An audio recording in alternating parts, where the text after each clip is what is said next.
পাবনার একটি উপজেলায় মাঠ দখলের অভিযোগ উঠেছে। স্থানীয় প্রভাবশালীরা ভুয়া দলিল বানিয়ে মাঠটি দখল নিয়েছে, আর এতে করে খেলাধুলা থেকে বঞ্চিত হচ্ছে শিশুরা। অভিযুক্তদের দাবি, নিজেদের বৈধ জমিতেই তারা বাস করেছেন এবং ভূমি কর্মকর্তা জানিয়েছেন এই বিষয়টি নিয়ে আদালতে মামলা চলমান। স্যান্ডেলিনা সো, রূপচর্চায় আভিজাত্য। বাড়িঘর দোকানপাটে ঘিঞ্জি এলাকা, অথচ এখানেই এক যুগ আগে ছিল বিস্তীর্ণ খেলার মাঠ। পাবনার ফরিদপুর উপজেলার বিলিনের পথে ৩৭ কাঠা আয়তনের খেলার মাঠ। এলাকাবাসীর অভিযোগ, ভুয়া দলিল বানিয়ে মাঠের দখল নিয়েছে স্থানীয় কয়েকজন প্রভাবশালী। প্রতিবাদে মানববন্ধন করেও কোনো ফলাফল মেলেনি। খাসখতিয়ানের থেকে রেকর্ড হয়েছিল ফিল্ডের নামে। ফিল্ড অনেক বছর আমার চাচারা, বাপরা, দাদারা সবাই খেলিছে, ফিল্ড ছিল, আমরাও দেখছি। আস্তে আস্তে আগেতে আপনার এই জায়গাটা এনারা টাকার ক্ষমতায়, টাকার বলে এরা গ্রাস করে নিছে।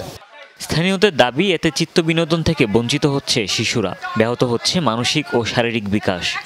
আমরা এখানে খেলার মাঠ চাই, সবাই একত্রিত হয়েছি, এই জন্য চাই যে এটা সরকারি জায়গা, এটা খেলার মাঠের জায়গা। যে খেলার মাঠটা ছিল, এই মাঠ আমরা চাই, কারণ আমাদের এই মাঠের নাই কারণে আমরা খেলতে পারি না।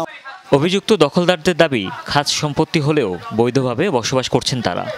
এসএ রেকর্ডে কোনো খেলার মাঠ নেই এখানে, সবার সামনে খাস, কিন্তু এই আদার্স রেকর্ডের শত্রুতা করে সবার সামনে দাগ কাটিয়ে দিয়ে গেছে, আমার সামনে এখানে খেলার মাঠ করে দিয়ে গেছে।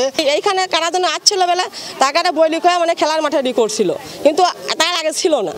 এ বিষয়ে আদালতে মামলা চলমান। দখলকারীদের উচ্ছেদে নোটিশ দেওয়া হয়েছে জানালেন ভূমি কর্মকর্তা। শেষ নোটিশ দেওয়া হয়েছে ডিসি স্যারের পক্ষ থেকে, কিন্তু ওনারা মামলা করছে, বুঝতে পারছেন, এখন মামলা চলমান আছে। কিছু ভূমিদস্যু যারা ওই খেলার মাঠের উত্তর পাশে তারা বাড়িঘর নির্মাণ করে সামনে যে খেলার মাঠটা ছিল তারা সম্পূর্ণভাবে তারা দখল করে নিয়েছে। শিশু, কিশোর ও যুব সমাজের কল্যাণে দ্রুত মাঠটি উদ্ধারের দাবি এলাকাবাসীর।